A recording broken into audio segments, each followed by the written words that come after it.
آج ڈاکٹر عبدالسلام صاحب بات پا گئے تھے نا صبح. کل غالباً جمعے تک جنازہ تیار ہو جائے گا. بیٹھے پروگرام کا پتہ کرنا جی سر کیا ہے ان کا پروگرام. میں آپ کو کینسر سے متعلق بتا رہا تھا اور اب کارسینوسین کے اوپر جو جین کا لیکچر ہے یا کتاب ہے اس میں سے کچھ باتیں آپ کے ساتھ رکھی تھی. اب جو لیٹسٹ ریسرچ ہو رہی ہے اس کے متعلق بھی آپ کو کچھ تھوڑا سا علم ہونا چاہیے. وہ عجیب بات ہے انہی خطوط پر ہے جن پر ہم اپنے نظریے بیان کر چکے ہیں. مثلا یہ بات وہ مان گئے ہیں کہ کینسر ایسی باغی چیز ہے کہ زبردستی اس کا کوئی مقابلہ نہیں ہو سکتا.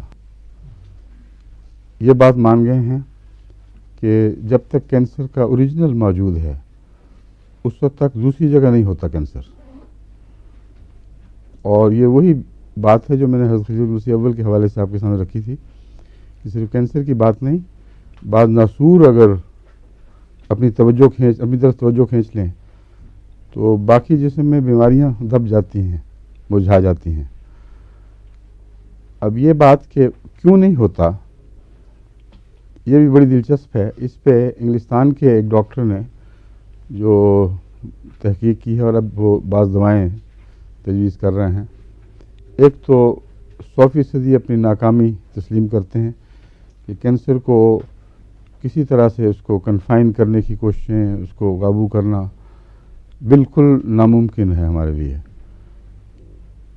اور کینسر ایک ایسی باغی چیز ہے کہ جب تک یہ پنپتا ہے یہ خود اس بات کا انتظام کرتا ہے کہ دوسری جگہ کینسر نہ ہو. اس لیے وہ ڈاکٹر جو آپریشنز کے مشورے دے کر کہتے ہیں آپریشن کرو، کیموتھراپی کرو، سوائے نقصان کے اور کچھ بھی مریض کو نہیں پہنچاتے. کیونکہ کینسر کو جب یہ تھریٹ مل جائے کہ اب مجھے یہ مارنے لگے ہیں تو وہ اپنے بچے چھوٹے چھوٹے سیلز وہ سارے جسم میں پھیلا دیتا ہے.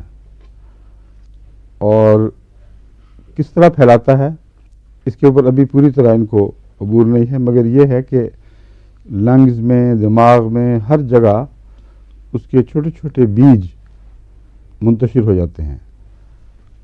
اور یہ چیز جو ہے یہ نیچر کا حصہ ہے. یہ بات نہیں سوچتے یہ لوگ کہ جو آسٹریلیا میں تجربے کیے گئے بانس بہت دیر کے بعد پھلتا ہے، لیکن جب خشکی ہو اور اسے تھریٹ ہو کہ اب تم گئے اس وقت وہ بڑی تیزی کے ساتھ پھولتا پھلتا ہے. ہر وہ درخت جس کو اپنی زندگی کا خطرہ محسوس ہو اس کی ویجیٹیٹو گروتھ رک کر ریپروڈکٹیو گروتھ شروع ہو جاتی ہے. اور یہ قانون قدرت ہر جگہ فینومینل موجود ہے. اس لیے جینز کی حرکتوں میں اس کی بات تلاش کی جائے، جو کچھ بھی یہ کریں، یہ امر واقعہ ہے کہ نیچر اس طرح بیہیو کرتی ہے جیسے باشعور ہو. نیچر اس طرح بیہیو کرتی ہے جیسے اس میں شعور ہی نہیں بلکہ نو ہاؤ، ٹیکنالوجی بھی ہے اس کے پاس. جس موقع پر جو برمحل بات، یہ کیا ہو رہا ہے تماشا؟ نیچے کام ان کو ذرا پیغام دے دیں. جو بند دے دیا پیغام، جو موقع کی بات لو اچھا پیغام دیا چاہیے وہی کرتا ہے. ساری زندگی میں یہ حساب ہے. اور اللہ تعالیٰ نے اس کو حوالہ دے کر قرآن کریم میں بار بار انسان کو متوجہ کیا ہے کہ کیا تم خالق ہو جو اپنے لیے سب کچھ کرتے ہو،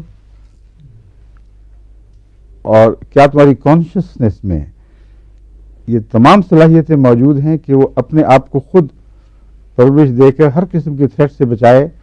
یعنی انسان کا دماغ ارتقاء کے بعد جس مقام پہ پہنچا ہے اس سے زیادہ باشعور دماغ اور زیادہ علم والا دماغ زندگی کے آغاز میں ہونا چاہیے.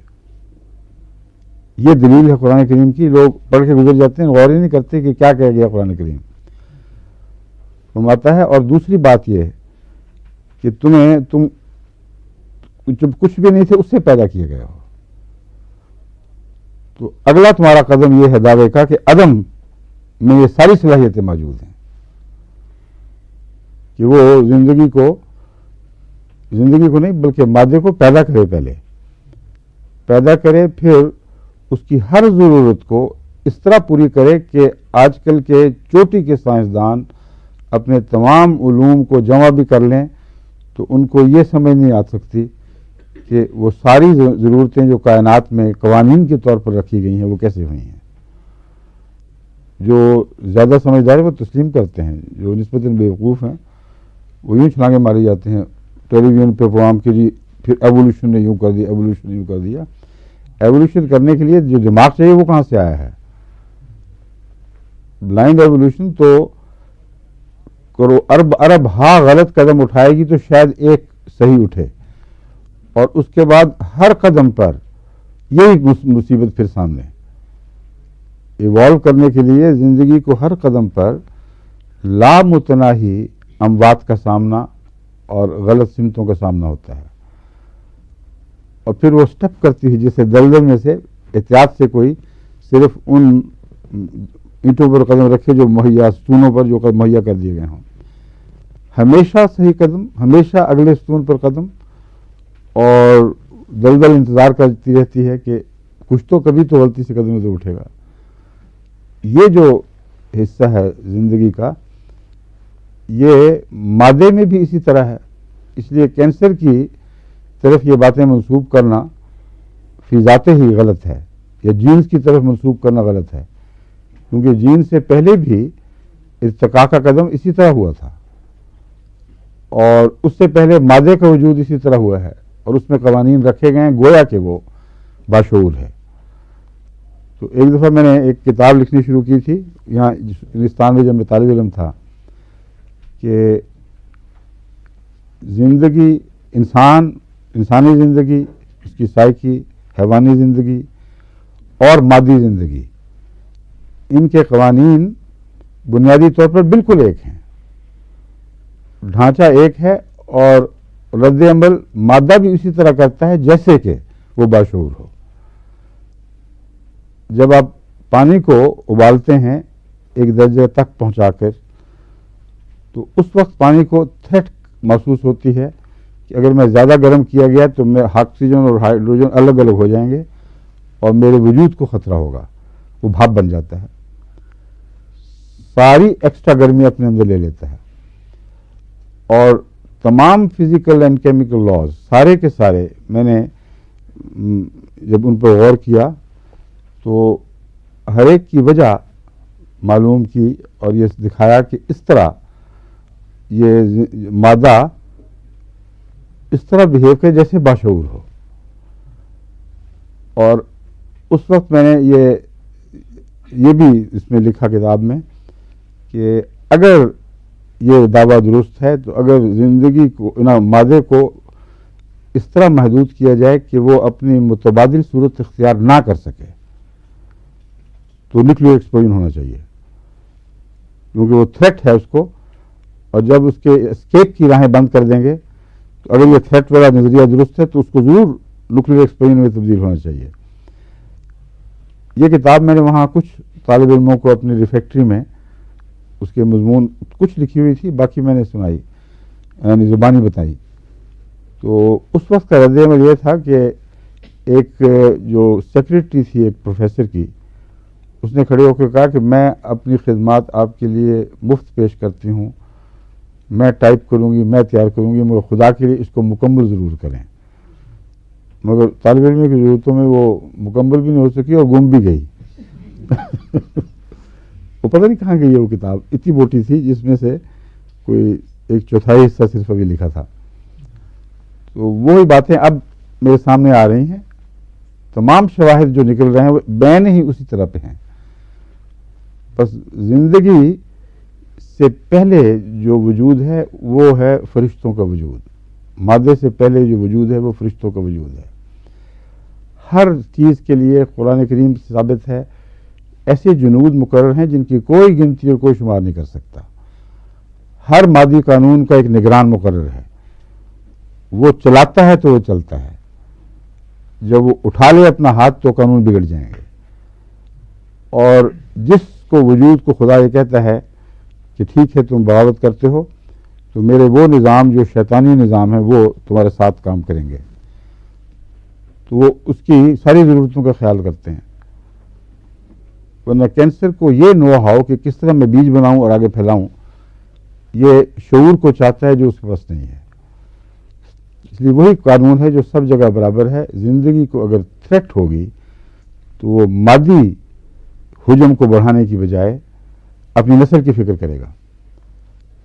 اور اس کتاب کا حوالہ اس لیے میں نے دیا کہ اس میں بنیادی اصول یہ تھا کہ ہر چیز اپنے وجود میں پھیلنا چاہتی ہے،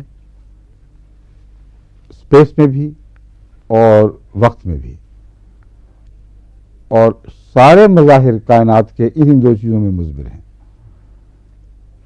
اور اسے کیسے پھیلنا ہے وقت میں اور اسپیس میں، یہ چونکہ دماغ نہیں ہے اس لیے یہ دماغ کوئی بالا دماغ ہے جو اس کو یہ چیزیں مہیا کرتا ہے. ویجیٹیٹو گروتھ پہ کیوں زندگی ختم نہیں ہو گئی؟ اس لیے کہ وہ جس کو پتا ہو کہ میں نے مرنا ہے اس کی یہ خواہش ہوگی کہ میرا کوئی بیج آئندہ مستقبل میں مجھے لے کر چلے. اور اسی لیے ماں کو بچہ سب سے زیادہ پیارا ہوتا ہے، بلکہ اپنی زندگی سے بھی زیادہ، کیونکہ وہ اس کے وجود کو لے کے آگے بڑھتا ہے. اور باقی جو پھیلاؤ ہے بدن کا وہ چونکہ محدود ہے، انسانی زندگی میں دماغ نے ٹیک اوور کیا ہے. اب علم کے ذریعے جو پھیلتا ہے، علم میں لذت کیوں ہے؟ کوئی بڈ ہمارے پاس نہیں ہے ایسا جس سے علم کی لذت محسوس ہو. ہم نے فلاں چیز دیکھ لی تو تمہاری کیمیکلز میں کیا فرق پڑا ہے؟ تمہارے جسم کی ساخت، اس کی بناوٹ، اس کی کیمسٹری، اس کی فزکس میں تمہارے دیکھنے سے کیا فرق پڑتا ہے؟ Why you so happy? اگر تمہارا علم بڑھے، تم کتابیں پڑھ رہے ہو اور علم بڑھتا چلا جاتا ہے، سائنسدان ہیں جو ساری زندگی گلا دیتے ہیں لیبارٹریز میں، اس لذت کے لیے الگ بڈز نہیں ہیں، کیونکہ وہ براہ راست زندگی کی بنیاد سے تعلق رکھتی ہے. انسان جسم کے لحاظ سے نہیں پھیل سکتا تو علم میں پھیلے گا، اور جتنا علم میں پھیلتا ہے اس کو لطف آتا چلا جاتا ہے، اس کو اپنے وجود کی عظمت کا احساس بغیر کسی معین سیلز کے جو محسوس کریں اس کو ہمیشہ سارے وجود میں محسوس ہوتا ہے. اور یہ روح کی پیاس ہے، بڑھنا اور پھیلنا. اور جو دنیا دار ہیں وہ مال دولت میں بڑھتے اور پھیلتے ہیں، جو لا علم ہیں وہ مال اور دولت کے ذریعے، اور جو سیاستدان ہیں وہ اپنی طاقت کے اظہار کے لیے پھیلتے ہیں. اپنے وجود کو وہ پھیلاتے چلے جاتے ہیں اور حاوی کرتے چلے جاتے ہیں دوسروں پر. تو جو خدا کو زیب دیتا ہے تکبر ان معنوں میں ہے کہ وہ واقعتاً ہر چیز پر حاوی ہے. جو خدا بننا چاہیں ان کو پھر خدائی کا مزہ آتا ہے، اور یہ مزہ جو ہے ہم بھی پھیل رہے ہیں، ہم بھی بڑے ہیں، یہ فرعون پیدا کرتے ہیں، یہ مزے فرعون پیدا کرتے ہیں. اور تمام مال دولت سب جگہ جو مزہ ہے وہ اس چیز کا، ورنہ دولت مند کما کما کے پاگل ہو جاتا ہے. ساری دولت تجوریوں میں بند ہے، کھانے کو روٹی بھی نہیں بعضوں کو ملتی. جو چنوٹی کنجوس ہیں بہت زیادہ، ان میں جو احمدی چنوٹی ہیں ان کو چندہ دینے کی وجہ سے کچھ فرق پڑ گیا ہے، لیکن چنوٹی بھی ایک صفت ضرور رکھتے ہیں کنجوسی کے باوجود، کہ وہ خیرات کرتے ہیں، دان پن. اور اس دان پن میں ان کی کنجوسی کو دخل ہے، کیونکہ وہ روٹی اس لیے اچھی نہیں کھا سکتے، مگر ویسے چنوٹی اچھی روٹی کھاتا ہے، یہ بتا دوں کافی اچھی کھاتا ہے، لیکن گھر بھی اچھا بنا لیتا ہے، لیکن خرچ نہیں کرتا ہے ارد گرد ماحول پہ، زیادہ بچانے کی کوشش کرتا ہے. اس کی وجہ کیا ہے؟ وہ دان پن کیوں کرتا ہے؟ ہندو بھی کرتا ہے، اس لیے کہ جو دولت اس کی ہے اس کی حفاظت کی خاطر کرتا ہے. وہ سمجھتا ہے کہ میں نے دان پن نہ کیا تو یہ بھی گئی. تو وہ سخاوت نہیں ہے، وہ دولت کی حفاظت ہے. تو ان کو اسی میں مزہ آ رہا ہے. دولت تجوریوں میں ہے، بینکوں میں ہے، وہ ان کے حکام، ان کی ہو یا بینک کی ہو، ایک ہی بات ہے. بعض ایسے بھی ہوتے ہیں نوٹیوں میں بھی جو واقعتاً کھانے میں بھی اپنے اوپر بہت سختی کرتے ہیں. چنوٹی عورتیں نسبتاً اس معاملے میں کھلی ہیں اور کھانا بھی اچھا پکا لیتی ہیں، مگر مرد جب باہر نکلتے ہیں نا ہوٹلوں شوٹلوں میں تو جان نکلتی ہے ان کی پیسہ خرچ کرتے ہوئے. اور ایسی باتیں 94 صاحب کالوں نے جو کلکتے میں رہے تھے انہوں نے مجھے بتائی ہیں. وہ دروغ برگردن راوی تو نہیں میں کہہ سکتا ہوں کہ دروغ وہ نہیں ہے، مگر اگر کسی کی دل شکنی ہوئی ہے تو ان کو پکڑیں. امیر کالوں نے سارے اندر کے راز مجھے بتائے ہوئے ہیں. یہاں تک کہ کہتے ایک دفعہ ہم کچھ چنوٹی اور وہاں ٹھہرے ہوئے تھے مدراس یا کسی جگہ جہاں انہوں نے بھی کچھ دن گزارنے تھے. کہتے ہیں میں نے کہا کہ مجھ سے پیسے لے لیں اور مجھے اپنا جو آپ کا انتظام ہے اس میں شامل کر لیں، میرے پاس الگ انتظام نہیں. تو کہتے ہیں پہلے تو مجھے یہ شوق پہنچا، اتنے تھوڑے پیسے تھے کہ میں حیران رہ گیا اس میں وہ گزارا. ہاں بڑا کافی ہے. کہتے اس کے جو کھانا پکنا شروع ہوا پھر میرے ہوش اڑ گئے. اور ایک دن جو کاپی کیپر تھا اس نے کہا آج تے فروٹ کھاواں گے اسی ساروں میں سنسنی پھیل گئی، فروٹ ہوگا. کسی نے کہا دیکھو فضول خرچی نہیں کرنی. تو وہ خربوزے ایک دو اٹھا لایا اور اس کی باریک کاشیں کر کے سب کو تقسیم کی. واہ واہ بہت فروٹ ہے. اب یہ جو تجربہ ہے ان کا یہ دروغ تو نہیں ہے، مگر میرا خیال اس سے میں نے اندازہ لگایا کہ جب باہر نکل کے پیسے خرچ کر کے کھاتے ہیں اس کو تکلیف ہوتی ہے. ورنہ گھروں میں نے ان کے کھانا کھا کے دیکھا ہے، نہایت اعلیٰ کھانا، خالص گھی ان کا خاص ہوتا ہے پیشہ. کلکتے بھی خالص گھی ضرور پہنچتا ہے اور ان کی بیگمات کھانا بھی بہت اچھا پکاتی ہیں. اس لیے تضاد مجھے سمجھ نہیں آ رہی سوائے اس کے جو میں نے حل پیش کیا ہے. تو دولت پر بیٹھتے ہیں، اربوں روپیہ بھی ہو تو بینکوں میں ہے، اور مرتے ہیں تو بینکوں میں چھوڑ جاتے ہیں، مگر آخری لمحے تک یہ احساس کہ میرے پاس کچھ ہے، یہ وہ وجود کی عظمت کا احساس ہے. اس کا مزہ انہیں کیسے آتا ہے اللہ بہتر جانتا ہے، مگر قانون وہی ہے. مرتے دم تک علم کہ میرے قبضے میں ہے. یہاں تک کہ ایک عورت تھی وہ مغل تھی، اور مغلوں میں بھی انتہائی کنجوس لوگ موجود ہیں. میں یہ بتانا چاہتا ہوں کہ یہ کوئی نسلی تفریق کی بات میں نہیں کر رہا. پکی مغل، ہمارے خاندان سے اس کا تعلق، اتنی کنجوس تھی کہ زندگی میں شاذ کبھی کوئی آپ کو ایسی چیز نظر آئے گی، پیسے کی محبت. اور اس نے وہ مر رہی تھی جب تو اس نے کپڑے میں لپیٹ کے اپنی ساری دولت اپنے پیٹ پہ باندھی ہوئی تھی. اور اس کی بہو نے کہا بہت بری حالت ہے میں دبا دوں. اس کا ہاتھ وہاں لگ گیا، کہہ دے خبردار جو ہاتھ لا. مرتے دم میں وہ پونجی چھوڑ کے جا رہی ہے، پتہ ہے کہ آخر انہوں نے قبضہ کرنا ہے، کہ خبردار جو ہاتھ لایا. بیوش کی آنکھ کھل گئی. تو یہ ہے بنیادی بات وہی کہ ہر وجود اپنے آپ کو پھیلانا چاہتا ہے. اب یہ شعور کی بات ہے، کس کا شعور اعلیٰ ہے کس کا کم ہے، کس کے میں روحانی ارتقاء ہوا ہے کس میں نہیں ہوا ہے. مگر خود غرضی کی انتہا سب میں ہے، صرف قیمت کے فرق ہیں.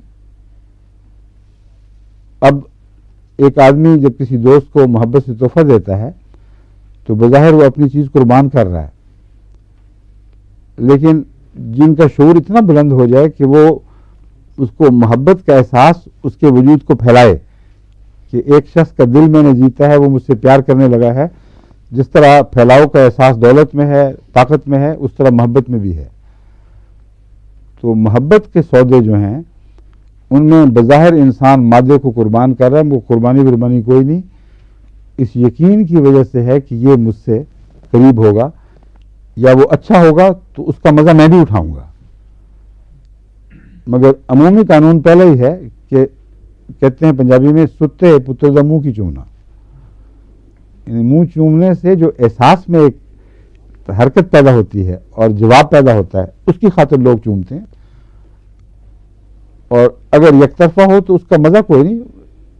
علم کے مطابق میرا ہے اس کو کر لیں، مگر بنیادی چیز وہی ہے. تو بعض لوگ محبت میں بڑھتے ہیں. اور جن کا خدا سے تعلق ہو جائے وہ سب سے زیادہ سودا اپنی قیمت وصول کرتے ہیں. تبھی قرآن کریم بار بار یہی فرماتا ہے کہ کم قیمت نہ لو. قرآن نے کہاں کہا کہ قربانی کر کے سب کو لٹا دو, قرضہ دو مجھے, کم قیمت نہ لو, زیادہ قیمت لو. اور بڑے ہی بیوقوف لوگ ہیں جو بہت ہی کم قیمت پر اپنی یہ چیزیں بیچ دیتے ہیں. تو انسانی شعور کا ارتقاء ہے جو ویلیوز کو اعلیٰ بنا دیتا ہے, مگر خود غرضی پر ہی پنپتا ہے وہ. اور اس اعلیٰ قدر کی خاطر انبیاء اپنی جان بھی فدا کر دیتے ہیں, اپنے وجود کو مٹا دیتے ہیں, مگر اس علم کی وجہ سے کہ کوئی ہے. اور یہ سب سے بڑا ثبوت خدا کی ہستی کا ہے.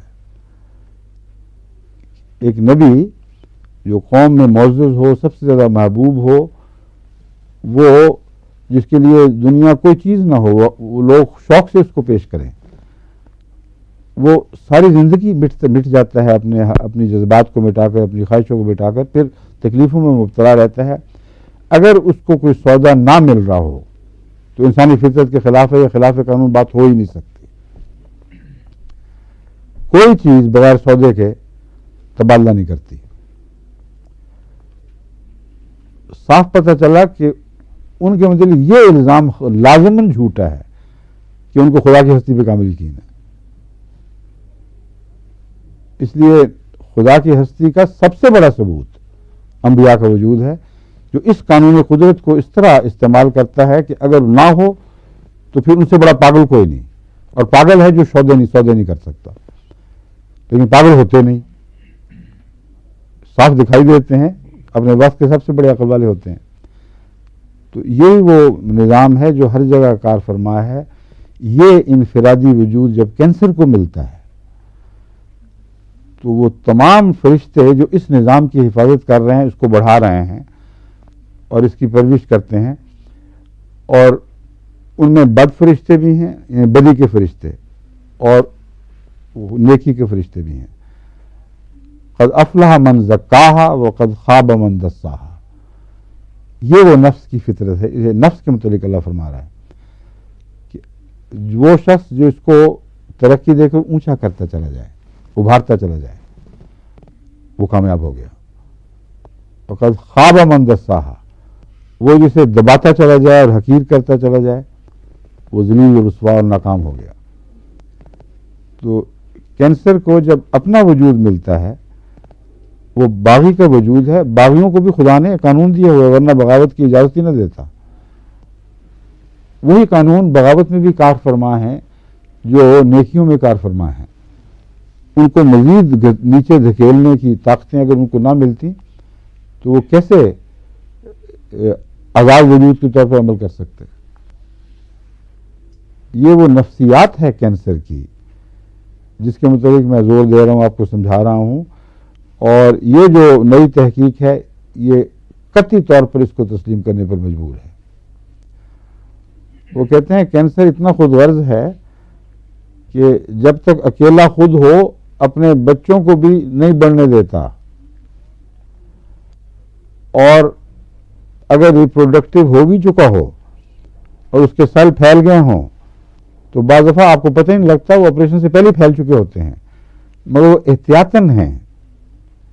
جیسے بڑھ کے نیچے اس کے بڑھ کے بچے جب تک وہ اجازت نہ ہو, یا ہر بڑے درخت کے نیچے وہ پوری طرح پنپتے نہیں.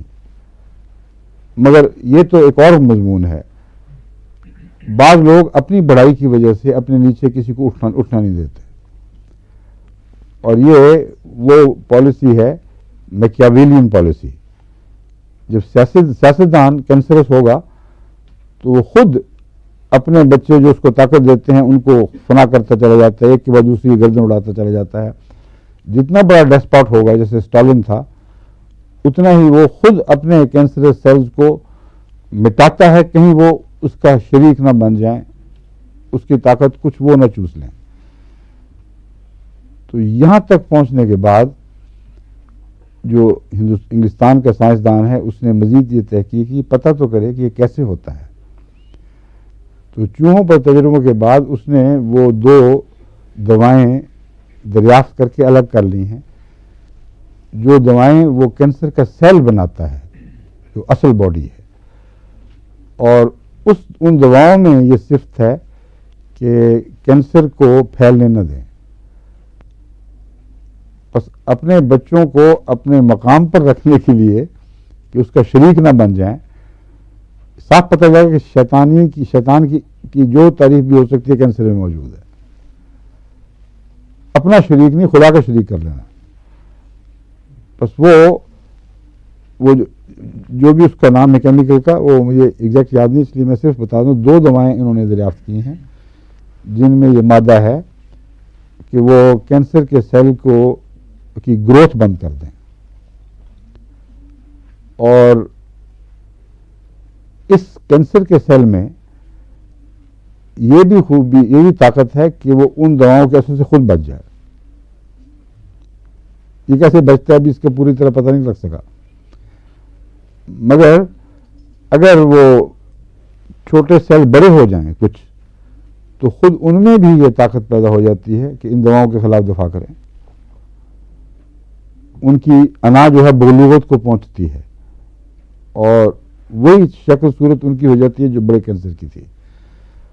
بس جب تک یہ موجود ہے, اس کو تھریٹ نہیں ہے, اس کے بیج پھیلتے بھی جائیں تو ان کو یہ اجازت نہیں دیتا اور خود کنٹرول کرتا ہے. اور جب ان کو اس دوا کے ذریعے انہوں نے چوہوں میں تجربہ کیا ہے, ابھی پوری طرح ان میں بلوغت نہ آئی ہو, ابھی آزادی میں غلام بن کے اس کینسر کے رہ رہے ہوں, اس وقت یہ دوا ان تک پہنچ جائے تو ان کو بینائن ٹیومر بنا دے گا, اس کی پھیلنے کی طاقت ختم کر دے گا.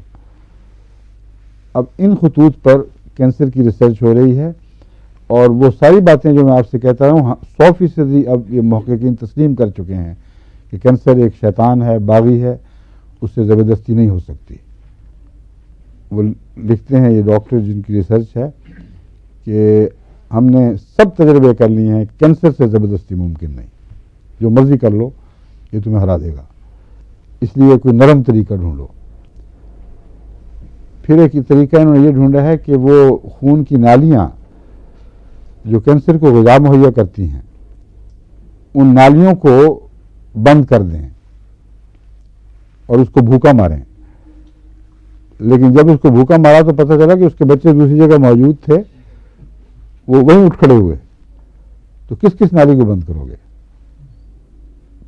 پھر انہوں نے یہ بھی طریقہ سوچا کہ اس نالی کے اندر جو خون ہے ان میں یہ دواؤں کے انجیکشن دیں جو دعائیں ایجاد ہوئی ہیں. تو اب جو لیٹسٹ ہے آخری وہ یہی ہے کہ بڑے کینسر کو تو کہتے ہیں ہم بے شک انجیکشن دے دیں, اس کو پتہ ہے جس نے پیدا کیا ہے کہ میں نے ان دواؤں کا دفاع کیسے کرنا ہے, وہ اس کی گروتھ نہیں روک سکتے, ناممکن ہے.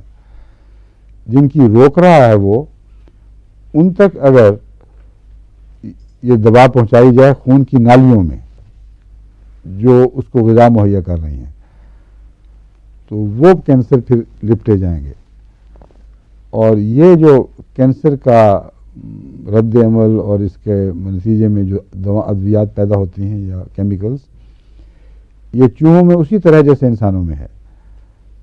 اس لیے اب تک جو تجربے چوہوں پہ ہوئے ہیں ان کا خیال ہے کہ انسانوں پر بھی اسی طرح مفید ثابت ہوں گے, مگر ابھی انسانوں پر تجربے کے بعد کی رپورٹیں نہیں مل سکتی, وہ بھی غالباً شروع کی ہیں تو مخفی کر رہے ہیں. تو یہ ہے کینسر جس سے نپٹنا ہے.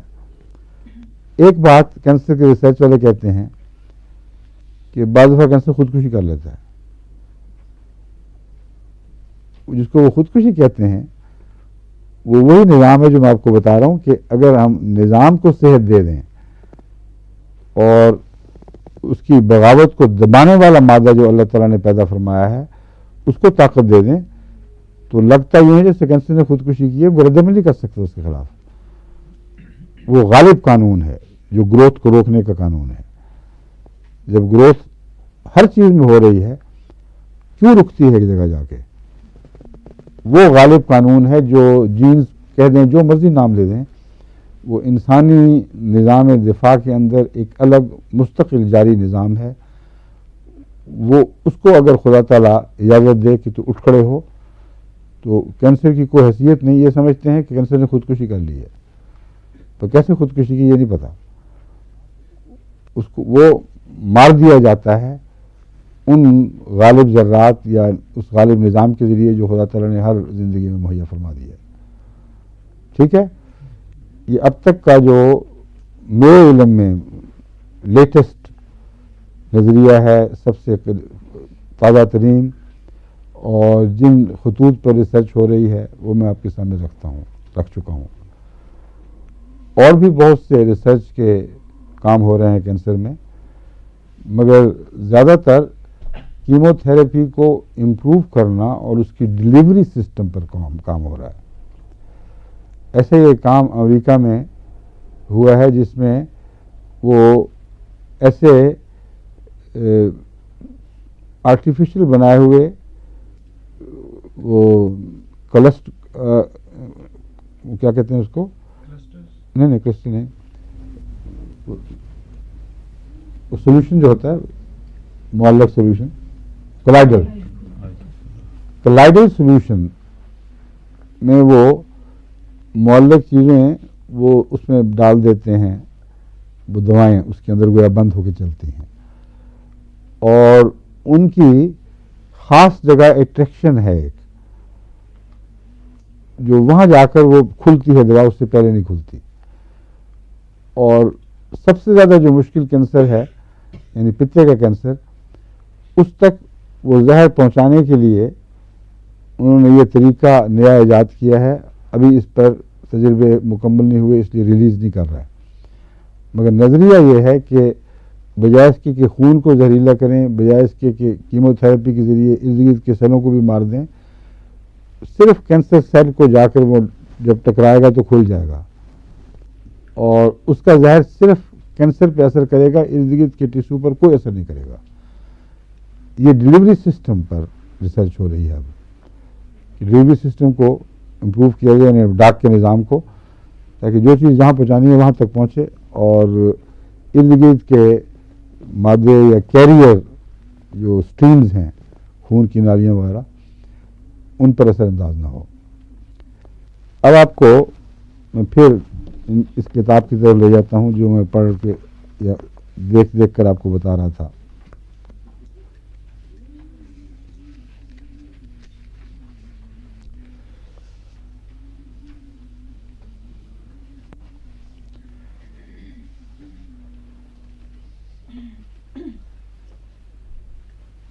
ایسیڈوسس کیا ہوتا ہے ڈاکٹر صاحب, یہ نہیں مجھے پتا. جب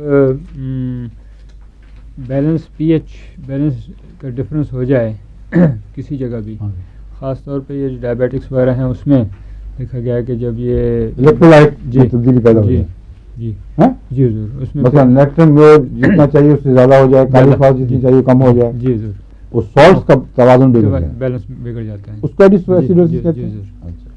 اور اس کا کوئی ایسڈ کے بڑھنے سے تعلق ہے, وہ اسی پی ایچ جسے کہتے ہیں, پی ایچ پھر وہ کم ہو جاتا ہے, وہ 6 چاہیے, 5.2 غالباً, اس کے برابر 6 از نیوٹرل, تو اس سے پھر نیچے جتنا بھی ہو پھر وہ ایسیڈیٹی یا ٹھیک ہے 6 نیوٹرل ہے نا, جی 6 سے جتنا گرے گا وہ ایسیڈوسس کہلائے گا. جی ضرور. تو اس کا مطلب یہ ہے کہ ایسڈ کا علاج بھی ہونا چاہیے. جی وہ امبیلنس جو ہے اس کا, ٹھیک. میدے کے ایسڈ کو بھی اگر آپ کنٹرول کریں جی تو یہ اثر انداز ہوگا. جی. لیکن جو آپ کی دوائیں ہیں وہ میدے کے ایسڈ کو نیوٹرلائز کرتی ہیں کیمیکلز کے ذریعے, جی ضرور, یا ایڈزارپشن کے ذریعے, جیسے چارکول وغیرہ نیوٹرلائز کرتی ہیں. ہاں نیوٹرلائز کرتی ہیں, نہیں جو مگر اکثر جی وہ ہضم ہو جاتی ہیں خون میں, جی اور خون میں پھر لیول بڑھاتی ہیں, اور بعض آپ کے علاج جو ہیں وہ گلینڈز کو انیکٹیویٹ کر دیتے ہیں, جو ہائپر سینسٹیو گلینڈ, نئی جو دوائیاں وہ H2 بلاکرز کہتے ہیں, جی سر, جس کا مطلب خون میں بڑھ جائے گا. پھر اگر وہ وجہ دور نہ ہو کہ ایسڈ کیوں پیدا ہو رہا ہے تو خون میں بڑھے گا. یہ میں اپنے اوپر تجربہ کر کے بتا رہا ہوں آپ کو. اس کی وجہ یہ ہے کہ ایک ہمارے چوٹی کے, یعنی وہ کہتے یہی ہیں کہ چوٹی کے ہیں, ہوں گے بھی, امریکہ میں ڈاکٹر ہیں جو اسپیشلسٹ ہیں صرف میدے اور انتڑیوں کے.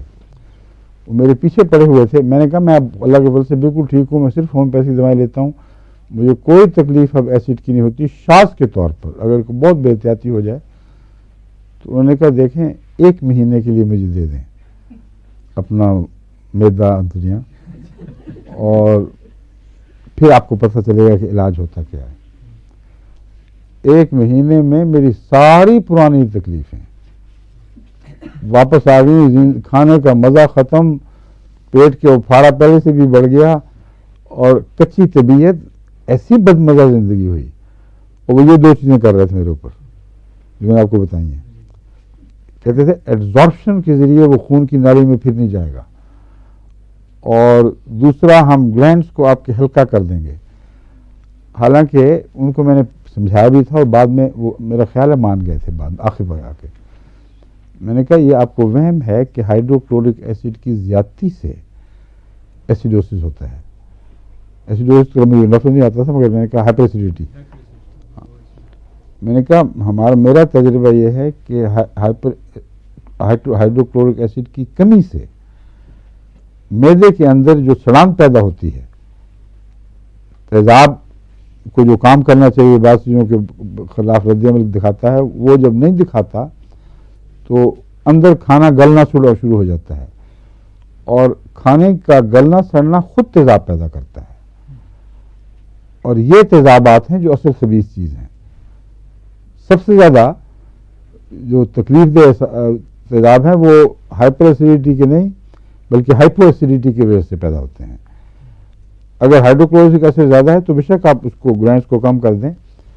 تو جب یہ بات ان کی سمجھ آئی تو پھر بعد میں ایک دفعہ مجھے انہوں نے کہا کہ آپ کی بات ٹھیک لگتی ہے, وہ جو دوسرے تیزاب ہیں وہ زیادہ تنگ کرتے ہیں, آج کل ہم اس پہ بھی اب ریسرچ کر رہے ہیں. میں نے کہا کریں بے شک, جب دوائی بنے گی مجھے نہ دینا. سمجھیں آپ. تو یہ نظام جو بدن اللہ تعالی نے بنایا ہے حیرت انگیز ہے. اس کی کنہوں پہ جائے بغیر, اس کے مزاج کو سمجھے بغیر آپ اچھے معالج نہیں بن سکتے. مگر اچھے معالج پھر بھی نہیں بن سکتے اگر وہ دوائیں آپ کے ہاتھ میں نہ ہوں جو ان کا توڑ ہیں. اس لیے پہلی بات مزاج سمجھنا سب سے زیادہ اہم ہے, پھر ان دواؤں کی تلاش جو ان چیزوں کا توڑ ہیں. اب ایک بچے کا کیس یہ لکھ رہا ہے ڈاکٹر, کیا نام ہے, فوبسٹر. ہاں, کہتے ہیں اس کو وائلنٹ ایگریویشن تھی آفٹر وچ کسی چیز کی بیماری کی, جس کے بعد اچھا وہاں سے پڑھتے ہیں جہاں سے شروع ہوا. پسٹیلا اور سیپیا جب اس کے لیے ہم نے سمجھا کہ یہ بہترین علاج ہوں گے, اس کو دراصل ہوپنگ کاف تھی جو قابو نہیں آ رہی تھی. دونوں پسٹیلا اور سیپیا نے, جو یہ پہلے بھی بیان کر چکا ہے کہ کارسینوسین سے ملتی جلتی دوائیں ہیں بہت سے. پسٹیلا گہرے غم کے رجحان اور نرم مزاجی اور بات بات پہ رو پڑنا, اور سیپیا جب ضبط ٹوٹ جائے تو اس کے بعد جو کیفیت ہے وہ پھر بعض دفعہ خشک مزاجی نفرت میں بھی بدلتی ہے. مگر ہوتا یہ ہے کہ وہ دراصل اندر سے وہ ایک پسٹیلا سے ملتا جلتا مزاج تھا. قربانی کرتی چلی جا رہی ہے ایک عورت کسی خاوند کو پالنے میں, بچے کو پالنے میں. جب وہ اس کا جسم ٹوٹ جاتا ہے تو پھر وہ سیپیا بن کے ابھرتی ہے, اپنے بچوں کا خیال چھوڑ دے گی, اپنے خاوند کا چھوڑ دے گی. وہ بظاہر ایک سخت دل عورت بن کے نکلتی ہے, لیکن سخت دل نہیں ہوتی, وہ تھک چکی ہوتی ہے. اچانک وہ طبی جذبات جو ہیں وہ مرجھا جاتے ہیں. یہ کیس ہے جو وہ کہتا ہے کہ سیپیا اور پسٹیلا کا کارسینوسین سے ملتا ہے, اور کارسینوسین ایرینوسٹوم 30 اور 200 طاقت اور 1 m دی گئی ان کو. یہ اس لیے بھی دی گئی کہ اس کو فرائٹ کا, خوف کا بھی پہلے ایک اثر موجود تھا. There was a violent aggravation. جب یہ دوائیں دی گئیں تو بڑا شدید رد عمل اٹھا ہے, after which catarrh and colds vanished for a year. رد عمل ہوا لیکن کٹار اور کولڈ کی جو اس کی پرانی عادت تھی وہ ختم ہو گئی 1 سال کے لیے. پھر کہتا ہے ایک چائلڈ تھا جو 9 سال کا, وہ 5 مہینے کی عمر سے مسلسل تکلیف اٹھا رہا تھا بار بار بخار کے نتیجے میں, جو 104 سے 105 تک پہنچتا تھا. کسی بھی آرتھوڈاکس ٹریٹمنٹ سے, اینٹی بایوٹک جو اس زمانے میں تھی, یہ تو اسی زمانے کی بات کر رہا ہے, کہتا ہے کسی بھی آرتھوڈاکس ٹریٹمنٹ سے اس کو فائدہ نہیں ہوا. 2 ہسپتالوں میں اس کی انویسٹیگیشن ہوئی, انہوں نے کہا نیگیٹو, کچھ نہیں سمجھ آئی کیوں ہوتا ہے بخار. ڈاکٹر فوبسٹر کے نزدیک the picture was that of a typical attack of acidosis. لیکن اگر یہ ٹپیکل اٹیک ہے تو ناممکن ہے کہ ہسپتالوں کو پتہ نہ چلے, اور اتنی انویسٹیگیشن ہو رہی ہے تو ایسیڈوسس تو ضرور نکالتے ہیں. یہ اگر توازن بگڑ جائے بنیادی نمکیات کا تو یہ فوراً پتہ کر لیتے ہیں, مگر پتہ نہیں کیوں یہ کہہ رہا ہے کہ اس نے یہی سمجھا کہ ٹپیکل اٹیک آف ایسیڈوسس, جس کو یہ کہتا ہے پیریوڈک سنڈروم ہے, اس میں شاید اس مسئلے کا حل ہو کہ یہ ایسیڈوسس مستقل نہیں ہوتا بلکہ کبھی کبھی آتا ہے, بڑھتا ہے, توازن تیزاب بڑھتا ہے, توازن بگڑتا ہے, پھر ٹھیک ہو جاتا ہے. Including the fact that they never lasted for more than 5 days and attacks could come on from excitement. کہتا ہے اس چیز نے میری رہنمائی کی ہے, اب اس نے دلیل دی ہے کیوں وہ ایسیڈوسس کہہ رہا ہے. کہتا ہے وہ 5 دن سے زیادہ نہیں رہا کرتے تھے اٹیکس, اور جب تک وہ لیول بگڑتا ہے اس وقت تک بخار ہوا کرتا تھا. اور دوسرے ایکسائٹمنٹ کے نتیجے میں چونکہ ایسڈ ریلیز بڑھ جاتے ہیں, گلینڈ سارے ریلیز کرتے ہیں, وہ ایکسائٹمنٹ کے نتیجے میں ہوا کرتا تھا. اور پھر وزن کم ہونا, اور ہومیوپیتھی کی وہ سب دوائیں جو کہتا ہے جیسے ڈوبتے کو تنکے کا سہارا ہو, وہ بھی ہم دے بیٹھے مگر کوئی فرق نہیں پڑا تھا. اس کی پرسنل یا فیملی ہسٹری میں کوئی ایسی چیز نہیں تھی سوائے اس کے کہ after vaccination at 3 months and the father had suffered from similar attacks in childhood. کہ 2 چیزیں میرے پاس لیڈرز تھیں نشان دہی والی, کہ ایک اس کو اسمال پاکس کا انجیکشن لگا تھا بچپن میں, اور دوسرا اس کے باپ کو بچپن میں اسی طرح ہوا کرتا تھا.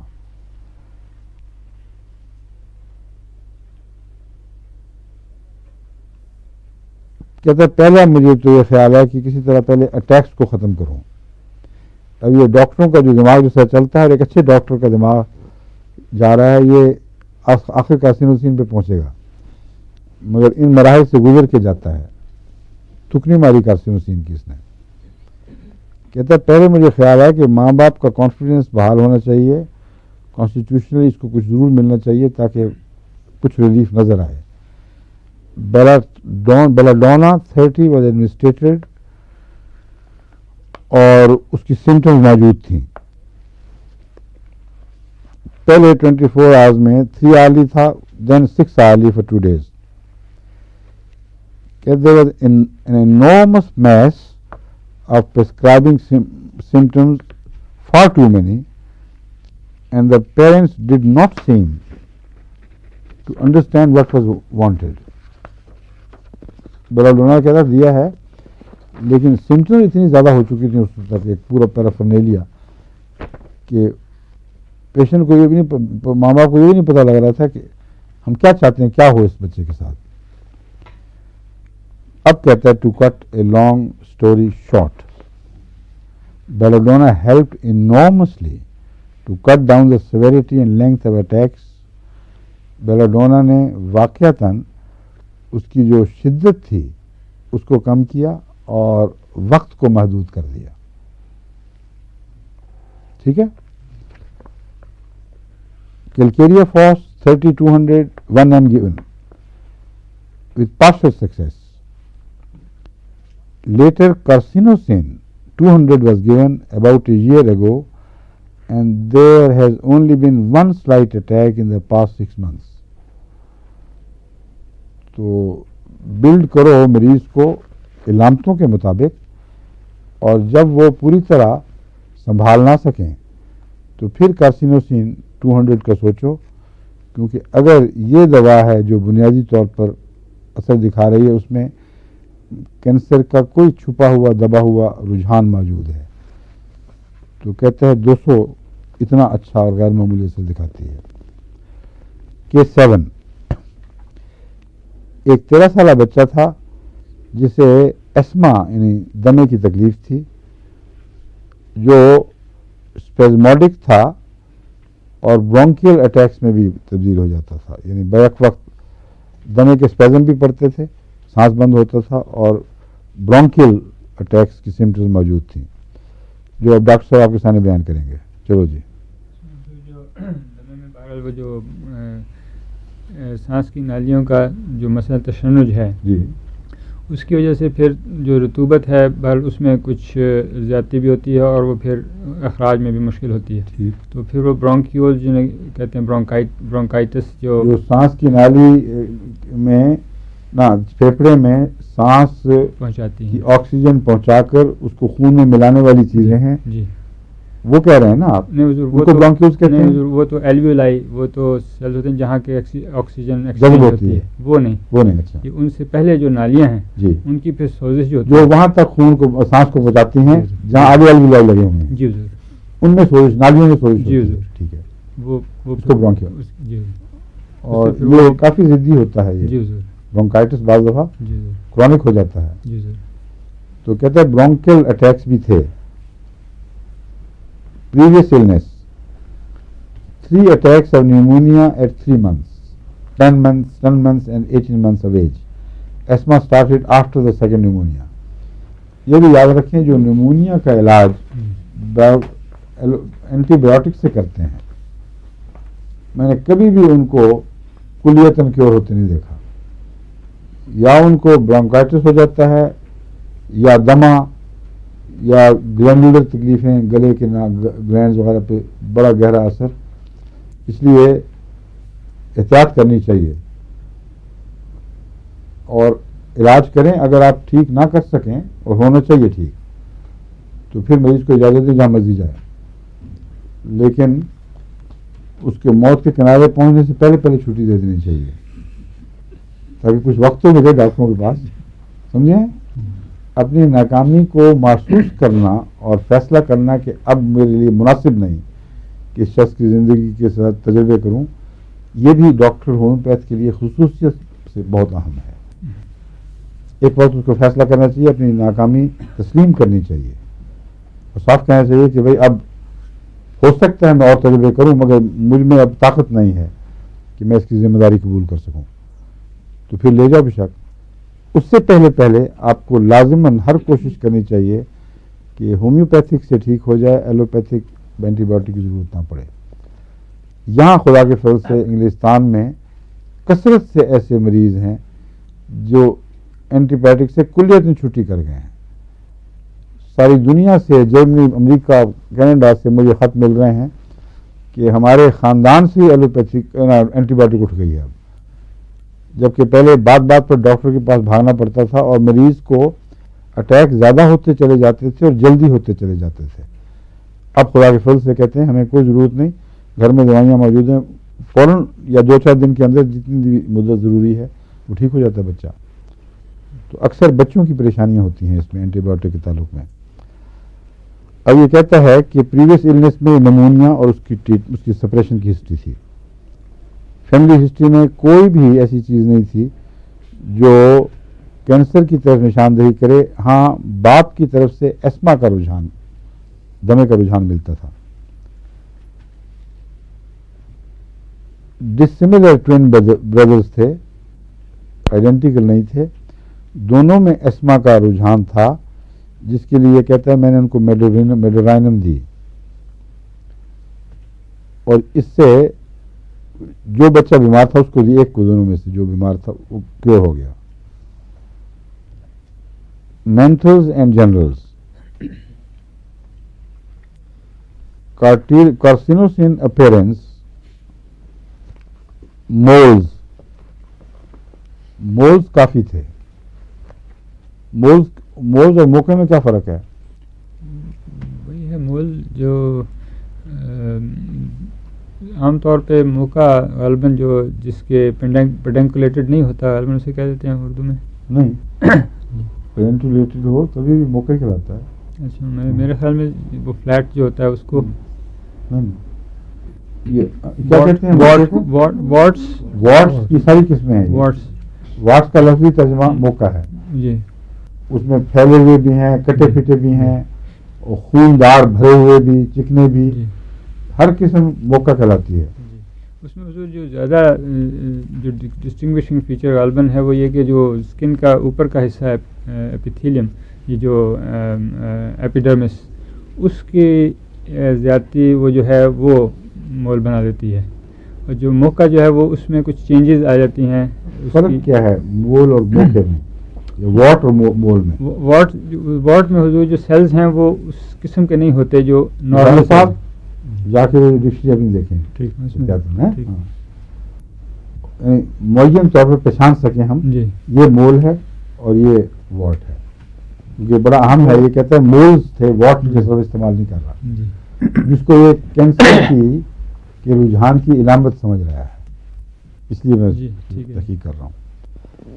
سینسٹیو ٹو ریپریمانڈ, ڈانٹنے اور گھرکی دینے کا بڑا سخت سینسٹیو. فیٹ میٹ بہت پسند. Asthma always better at the sea side.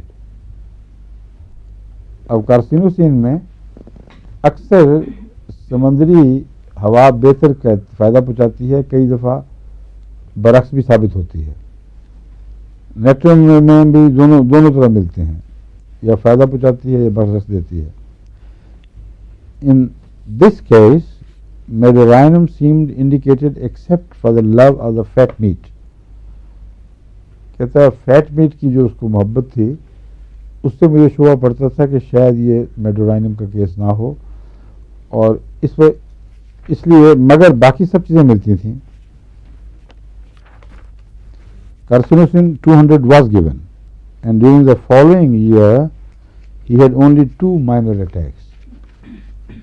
یہ بھی یاد رکھیں کہ یہ جو بہت زیادہ زور دیتے ہیں نمک کی خواہش, میٹھے کی خواہش, فلاں کی خواہش, فلاں کی نفرت, یہ ضروری نہیں ہے کہ اس دوا کی علامت کے طور پر لازماً موجود ہوں جس کی طرف باقی علامتیں اشارہ کر رہی ہیں. یہ بھی اس کی ایک مثال ہے. ایک لڑکی 9 سال کی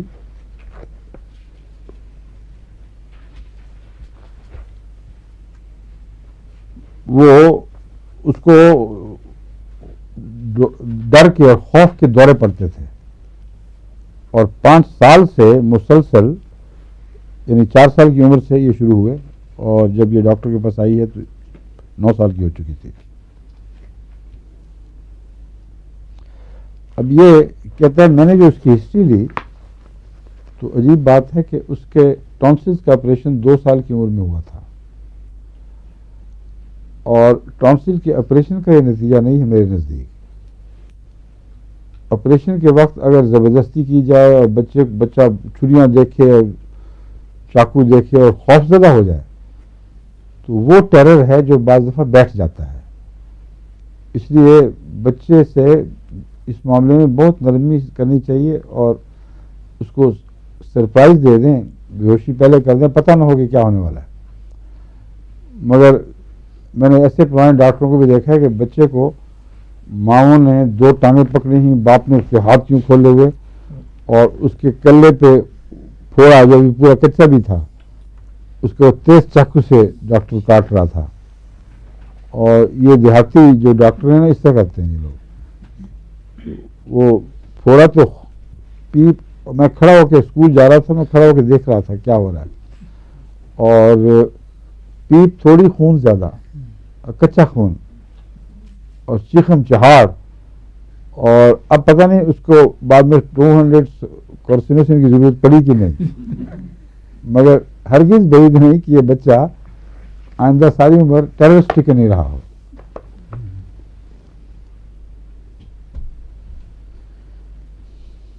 وہ ماں کہتی تھی سوتے میں بھی ایک دم چیخیں مارنے لگ جاتی ہے، ایپیسوڈ جو ہے وہ بھول جاتی ہے کوئی. کئی دفعہ وہ کہتی تھی مجھے لگتا ہے میرے پیچھے کوئی ہے. اب ٹیرر کی وجہ معلوم ہونی ضروری ہے، ہر ٹیرر کا ایک علاج نہیں ہے. بعد میں نے دیکھا ہے اوپیم اونچی طاقت میں سی ایم کے نتیجے میں بہت اچھی رسپونڈ کرتے ہیں. ایک بچی بوسنین بچی جو جرمنی میں میرے پاس لائی گئی بے انتہا ڈر رہی تھی، کانپنے لگ گئی تھی جب میرے پاس ماں اس کو زبردستی کی. میں نے کہا بالکل روک دو، اس کو کچھ نہیں کرنا. میرے پاس سی ایم کی ایکونائٹ کی ایک خوراک تھی اور وہ میں نے اس کو دی. تھوڑی دیر کے بعد ہی جب میں سارے پروگرام ختم ہو رہے تھے، بعد میں اس نے دکھایا جب میں موٹر کی طرف جا رہا تھا تو وہ بچی دوڑتی ہوئی آ کے مجھے مل گئی اور ماں کھڑی ہوئی مجھے اشارہ کر رہی تھی وہی بچی ہے. اتنا جلدی اثر پڑا ہے. اور بعد میں جو میں رپورٹ منگوائی اس نے کہا پھر اس کے بعد تکلیف نہیں ہوئی.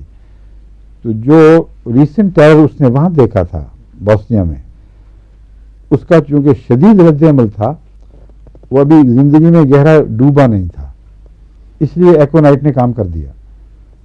لیکن اگر زیادہ گہرا ڈوب جائے تو پھر بعض دفعہ اوپیم وہی کام کرتی ہے جو ایکونائٹ کرتی ہے. اور ٹیرر کی الگ الگ قسمیں ہیں. یہ جو ٹیرر تھا یہ آپریشن کا ٹیرر دیر سے دل میں بیٹھا ہوا ہے. اس کے لیے وہ کہتا ہے کہ ابھی اور بتائیں، علامتیں نہیں بتایا گا پہلے، وہ ساری بتا دوں. کورڈ بائی فاسفورس تھا یہ رات کا ٹیرر اور بالکل ڈیفینیٹ لگتا تھا. وہ سمپیتھیٹک تھی صرف جانوروں سے اس کو پیار تھا. Phosphorus was given some definite benefit was noticed later. Opium to antidote the fright, وہی اوپیم آ گئی جو میں آپ کو کہہ رہا ہوں، میرا اپنا تجربہ ہے. اور یہ تعجب مجھے ہوتا ہے کہ فوبسٹر کی بہت ساری باتیں ہیں میں نہیں ملتی ہیں جو میں سوچتا ہوں اپنے تجربے سے. اس لیے میں نے خواہش ظاہر کی تھی اس سے ملوں، مگر وہ فوت ہو چکا بیچارہ. اس کی سوتیلی بیٹی نے ڈاکٹر صاحب نے رابطہ کیا تو اس بڑی خوشی کا اظہار کیا کہ میرے باپ کا ایسا اچھا اثر پڑا ہے. سوتیلی بیٹی ہے مگر تعلق رکھتا ہے اس کو. پتہ کرا آپ نے اس کی ڈسپینسری ہے کہ نہیں، کسی کو چلا رہا ہے کہ نہیں، اس کو پتہ کرنا. کہتا ہے یہ کہہ رہا ہے کہ اوپیم دیا اور اس سے فرائٹ کو کافی فرق پڑا مگر اصل بیماری پھر بھی نہیں ہٹی. یعنی سوتے میں ٹیرر ہو جانا یا اس کے بد اثرات جو اس کے اوپر پڑے ہوئے تھے. کہتے پھر میں نے اس کو کارسینوسین دی. اس کے نتیجے میں رات کے ٹیرر بالکل غائب ہو گئے. دن کا خوف تو اس کا ہٹ گیا کوپیم سے، رات کا جاری تھا. اور پھر کہتا ہے فار 2 years یہ آل ٹوگیدر کمپلیٹلی دن رات سب خوف اس کے جاتے رہے. اور adenoid grew again. Other operation was done and back came the terrors which again were abolished by carcinosin 30-201 m. تو جب ٹھیک ہو گئی تو ماں باپ نے کہا ہوگا یوں ہی بولے پھر دیکھو نکل آئے ہیں. وہ دبا ہوا ٹیرر جو تھا جب وہ ٹھیک ہوا ہے تو وہ زبردستی ہٹائے گئے ٹونسلائٹ ایڈینوائڈز تھے جو ناک کے اندر ناک کے پیچھے گلے کے اوپر. جی ان ایڈینوائڈز کا جو تھا نا تو ورم اور اس کی انفارمیشن وہ پھر شروع ہو گئی. ٹانسز اور ایڈینوائڈ کی ساخت ایک ہی قسم کی ہوتی ہے، ایک جیسی ہوتی ہے. پوزیشن کا فرق ہے. یہ پہلے ہے ناک کی نالی کے پیچھے ناک کے ذریعے جو انفیکشن جاتی ہے اس میں پیرا دیتے ہیں پیچھے کی طرف. کتنا پیچھے گلے ناک کا جو پچھلا حصہ گلے میں گرتا ہے اس کے وہ چیز میں دیکھ سکتا ہوں. اب وقت ختم ہو گیا، باقی پھر یہاں سے اٹھائیں گے. بڑی دلچسپ کتاب ہے یہ اور اس کے سارے کیسز میرا خیال ہے آپ کو پڑھاؤں تاکہ آپ کو پتہ چلے کہ ہومیوپیتھ کن مشکلات سے گزر کر صحیح تشخیص تک پہنچتا ہے. السلام علیکم.